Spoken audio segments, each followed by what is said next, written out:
இருக்கீங்களோ அங்க வாங்க அப்படின்னு போஸ்ட் அப்ளிகேஷன் ஃபார்ம்ஸும் கொடுத்துருக்கோம் நாங்க அங்க. ஸோ எல்லா ஸ்கூல்ஸுக்கும் போய் நாங்க கொடுக்குறோம். அடுத்தது என்னன்னீங்கன்னா நிறைய பேருக்கு தெரியாது, அது வந்து உண்மையான விஷயம். நிறைய பேர் எத்தனை பேர் அந்த குழந்தைங்க அதை படிக்கிறாங்கன்னு தெரியல.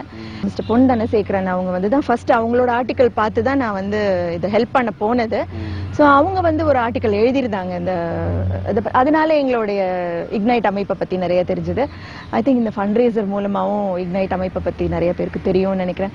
இப்பவும் அதுதான் சொல்ல விரும்புறேன், ஏழை குழந்தைங்க, நல்ல மதிப்பெண்கள் இருக்கிறவங்க, தமிழ் மீடியம் ஸ்கூல்ல இருந்து இருக்கிறவங்க வந்து கண்டிப்பா உதவிகள் நாங்க செய்ய ரெடியா இருக்கோம்.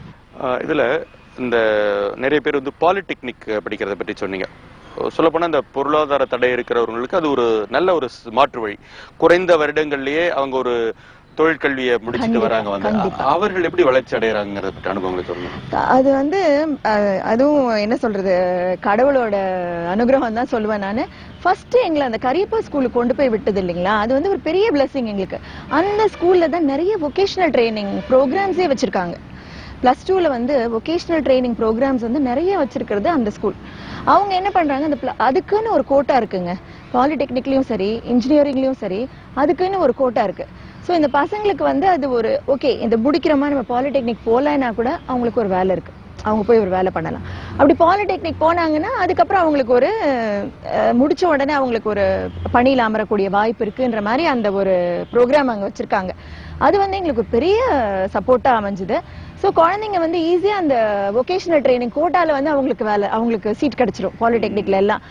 நாங்க போய் பாத்தீங்கன்னா சென்ட்ரல் பாலிடெக்னிக்ல நாங்க போய் ஃபீஸ் பே பண்ணும்போது எங்களோட ஒரு 15-20 குழந்தைங்க வரும்போது எங்களுக்கு பெருமையா இருக்கும். ஏன்னா அத்தனை குழந்தைங்களும் வந்து படிச்சு நல்ல மார்க்ஸ் வாங்கி வரதுனால அவங்களுக்கு உடனே வேலைகள். அவங்க வந்து அந்த வீடு அந்த குடும்பங்கள்ல இருக்கிற சூழ்நிலையில 2000-3000 தான் அவங்க வாங்கிட்டு இருப்பாங்க. ஆனா உடனே வேலை, 10,000 ரூபாய் சம்பளம், ஒரு ஏசி ஆபீஸ்ல ஒர்க் பண்றாங்க நிறைய பேரு. அப்படின்னும் போது அவங்களுடைய வாழ்வு நிலையே மாறிடுது அதுல. அதுதான் அவங்களோட வளர்ச்சின்னு சொல்லுவேன். அப்புறம் நான் சொன்ன மாதிரி வெளிநாட்டுக்கு போயிருக்காங்க நிறைய குழந்தைங்க. அப்புறம் பாலிடெக்னிக் முடிச்சுட்டு இன்ஜினியரிங் பண்றாங்க நிறைய பேர். நாங்க வந்து அந்த ஸ்டெப் பாலிடெக்னிக் பண்ணிட்டோம்னா லேட்டரல் என்ட்ரி மூலமா, ஆமா லேட்டரல் என்ட்ரி மூலமா அவங்க வந்து லோன்ஸ் வாங்கிட்டு அப்புறம் அவங்க இன்ஜினியரிங் பண்றாங்க. அந்த மாதிரி குழந்தைங்களும் பண்றாங்க. இப்ப சமூக சேவையில் ஈடுபடும் போது நிறைய சவால்களையும் சந்திக்க வேண்டி இருக்கும். சில சமயங்கள்ல லேசா ஒரு விரக்தி நிலை கூட வரலாம். எப்பயாவது வந்தது உண்டா? உண்டு அப்படின்னு சொல்லுவேன். ஓரிரு தருணங்களில் வந்ததுண்டு அப்படிதான் சொல்லணும். ஆனா யோசிச்சு பார்க்கும்போது நம்மளுடைய பர்பஸ் வந்து இதெல்லாம் விட பெருசு. சில சமயம் மனசு கஷ்டமா இருக்கும், என்னடா இவங்க இப்படி சொல்றாங்களே அப்படின்னு நினைக்க தோணும். ஆனா நம்மளுடைய பர்பஸ் வந்து குழந்தைங்களை நமக்கு ஹெல்ப் பண்றது. ஸோ இதெல்லாம் வந்து நம்ம சின்ன விஷயங்கள் இல்ல சின்ன மனசாபங்கள் எல்லாம் நம்ம விட்டுட்டு இதை தாண்டி அடுத்ததுக்கு போகணும் அப்படின்ற ஒரு நம்மளை ஊக்கப்படுத்திக்கிட்டு தான் செய்யணும். மெயினா ஈகோ இருக்கக்கூடாதுங்க. ஒரு குரூப்பா ஒர்க் பண்ணும்போது ஈகோ இருக்கக்கூடாது. அதுவும் பாத்தீங்கன்னா நாங்க வந்து பேசிக்லி ஹோம் மேக்கர்ஸ். நாங்க 2 பேரும் ஸ்டார்ட் பண்ணவங்க. இப்போ நாங்க ரோட்டரியில ஒர்க் பண்றோம். ரோட்டரி ஃபுல்லா there all businessmen and wives of businessmen and some of the wives are also working and ரொம்ப நல்ல பொசிஷன்ல இருக்காங்க. அண்ட் ஓப்பன்ல பாத்தீங்கன்னா எல்லாம் யங் சாஃப்ட்வேர் இன்ஜினியர்ஸ். ஸோ ஒரு அவங்களுடைய நாலேஜும் அவங்களுடைய எக்ஸ்பீரியன்ஸ் வச்சு அவங்க நிறைய அவங்களுடைய அவுட்லுக் வந்து டிஃப்ரெண்டா இருக்கலாம். பட் நம்ம எதுவுமே எல்லாரும் சேர்ந்து வேலை செஞ்சாதான் முடியும். அதனால சின்ன சின்ன விகல்பங்கள் இருந்ததுன்னா அதெல்லாம் மனசுல வச்சுக்காம ப்ரொசீட் பண்ணணும் அப்படின்றத நானே டெவலப் பண்ணிக்கிட்டேன். அதுதான். இப்ப இது வளரும் போது ஒரு ஆர்கனைசேஷனல் செட்டப் தேவை. நீங்க சொன்ன மாதிரி தொடக்கத்துல நீங்க 2 பேராக இருந்தால் கூட காலப்போக்கில் இது ஒரு நிறுவனம் ஆயிடுச்சு. இதனுடைய அக்கௌண்ட்ஸ்ல இருந்து எல்லாத்தையும் மெயின்டைன் பண்ணி ஃபாலோ பண்றதுல இருந்து எல்லா ஒரு ட்ராக் ரெக்கார்ட் பண்றதுல இருந்து வரும். அதை இன்னைக்கு ஓரளவுக்கு நல்லா சரி பண்ணி கொண்டு வந்துட்டீங்களா? ஓரளவுக்குன்னு தான் சொல்லுவேன். என்னன்னா இப்போதைக்கு நாங்க வந்து யாரையுமே எம்ப்ளாய் பண்ணல. இது வரைக்கும் நாங்களே பண்ணிட்டு இருக்கோம். இப்ப வளர வளர எங்களுக்கு வந்து அது கஷ்டமா இருக்கு. அதனால பார்ட் டைம் எம்ப்ளாய்மெண்ட் பண்ணலாம். அதாவது பணம் இல்லாமன்றது கிடையாது, ஃபண்ட்ஸ்ல இருந்து பண்ணலாம். பட் நம்மளால முடியும் அப்படின்றத மெயின்டைன் ஒரு செட்டப் ரொம்பவே சிஸ்டமேட்டிக்கா ஆயிட்டோம் நாங்க எல்லாம் எப்படி பண்றதுன்றது. அதனால உதவிகள் வந்து ஓரளவுக்கு போதும் அப்படின்னு நினைச்சிட்டு இருந்தோம். ஆனா இப்போதைக்கு நிறைய இப்போ ஓப்பன்ல இருந்து ரோட்டரியில இருந்து டிமாண்ட்ஸ் நிறைய இருக்கு எங்ககிட்ட இருந்து. ஏன்னா அப்பப்ப மார்க் ஷீட் கொடுங்கன்றாங்க, அப்பப்ப எங்களோட அப்டேட்ஸ் அந்த குழந்தைங்களை போய் பாருங்க, ஏன் இந்த குழந்தை படிக்கல, ஏன் அப்படி பண்ணலன்னும் போது எங்களுடைய இன்வால்மெண்ட் அதுல அதிகமா தேவை இருக்கு. இந்த அட்மினிஸ்ட்ரேட்டிவ் ஒர்க் எல்லாம் நாங்க எம்ப்ளாய்மெண்ட்டுக்கு யாருக்கு அது கொடுக்கலான்ற லெவல்ல இப்ப வந்திருக்கோம். அது நெக்ஸ்ட் ஸ்டேஜ். இப்ப இந்த அடுத்தடுத்த லெவல்ல வந்து இவங்களை இந்த ட்ராக் பண்ணிக்கிட்டே இருக்கிறீங்க இல்லையா? ஒரு லெவலுக்கு பிறகு அவங்க ஏதோ ஒரு வேலைக்கு அது மாதிரி போயிட்ட பிறகு அவங்களா அது தொடர்புல இருக்காங்களா தொடர்ந்து? இருக்காங்க. நிறையான்னு சொல்ல மாட்டேன். எல்லா குழந்தைங்களும் இருக்காங்கன்னு சொல்ல மாட்டேன். அகைன் நம்ம பாத்தீங்கன்னா அந்த அந்த சூழ்நிலை, அவங்க வளர்ந்த சூழ்நிலை அந்த மாதிரி அவங்களுக்கு வந்து அந்த அந்த எண்ணங்கள் வந்து சில குழந்தைங்களுக்கு தான் இருக்கு, நிறைய குழந்தைங்களுக்கு இல்ல. ஒருவேளை இந்த பிரசன்ட் டீனேஜ் அந்த மாதிரியோ என்னவோ தெரியல. பட் நம்ம அதுக்குமே ஒரு பயிற்சி கொடுக்கலாமே. வந்து நமக்கு கொடுத்த இதுக்கு நம்ம ஒரு செய்யணும், நமக்கு அந்த பொறுப்புணர்ச்சி இருக்கணும்ங்கிற விஷயத்தையும் அவர்களுக்கு அந்த வயசுல இருந்தே உணர்த்திட்டு அது செய்யணும். அது இனிமேல் தான் அந்த மாதிரி நாங்க யோசிக்கல. இனிமேல் அந்த மாதிரி செய்யணும். ஏன்னா அந்த நன்றி உணர்ச்சி எல்லா குழந்தைங்களுக்கும் இருக்க மாட்டேங்குது.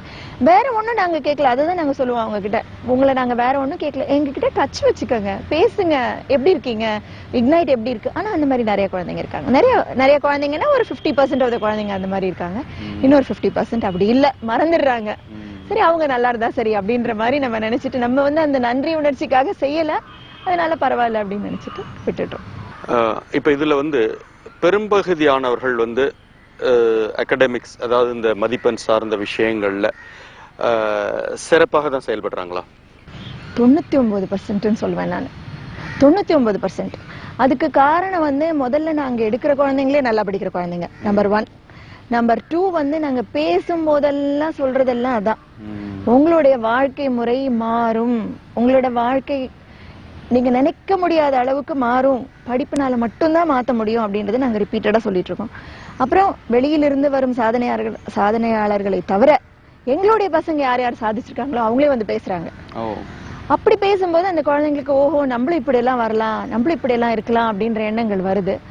அதனால வந்து குழந்தைங்க வந்து குறையறதே இல்லை மதிப்புல, மார்க்ல வந்து கொஞ்சம் பேர், நான் சொன்னேன் இல்லைங்களா அரியர்ஸ் வருது, அது வந்து அந்த இங்கிலீஷ்ல ப்ராப்ளம் இருக்கிற குழந்தைங்க. அவங்களுக்கு நாங்க ஹெல்ப் பண்ணும்போது ஃபைனலா ஒரு கேஸோ 2 கேஸோ தான் குழந்தைங்க வந்து டிராப் அவுட் ஆன சில்ட்ரன்றது வந்து 1 or 2 கேசஸ் தான். அது வந்து ஒரு பையன் அவனோட குடும்ப சூழ்நிலையினால ஏதோ பிரச்சனைனால தவறான வழியில போயிட்டு அந்த பையன் டிராப் அவுட் ஆனான். அந்த மாதிரி 1-2 குழந்தைங்களை தானே தவிர எல்லாரும் நாங்க கொடுக்குற அளவுக்கு அவங்களும் ஈடு கொடுத்து செய்வாங்க. அது எங்களுக்கு ஒரு பெரிய உற்சாகங்க. ஏன்னா நம்மளோட ரிசல்ட் ஃபுல்லா வருதுன்னும் போது அது ஒரு பெரிய உற்சாகம். சரி, அடுத்து இந்த வளர்ச்சிக்கு அடுத்ததாக இந்த இக்னைட் அமைப்பு எந்த திசையில எடுத்துட்டு போகணும் அப்படின்னு ஆசைப்படுறீங்க?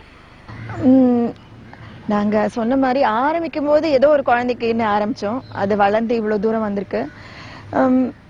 நாங்க நினைக்கிறது என்னன்னா, நிறைய குழந்தைங்களுக்கு நிறைய உதவிகள் மக்கள் செய்ய முடியுங்க. நிறைய பேர் இருக்காங்க, எங்களுக்கு ஹெல்ப் கிடைச்சா இதை விட நிறைய செய்வோம். என்ன மாதிரி ஹெல்ப்னு சொல்றது, மானிட்டரி ஹெல்ப் ஒரு சைடு, ஆனா எங்களை மாதிரி வாலண்டியர்ஸ் வரணும். வாலண்டியர்ஸ் மெயினா வந்து எங்களுக்கு உதவி பண்ணாங்கன்னா பர்சனல் டச் இருக்கும் குழந்தைங்களோட. இப்ப அது கொஞ்சம் கொஞ்சமா வளர வளர அந்த பர்சனல் டச் கொஞ்சம் கொஞ்சமா குறைய ஆரம்பிக்குது. பர்சனல் டச் வேணும், அப்பதான் நம்ம வந்து அந்த குழந்தைங்களை ஊக்கப்படுத்த முடியும், செய்ய முடியும். அது ஒரு வளர்ச்சி வேணும்னு நான் நினைக்கிறேன்.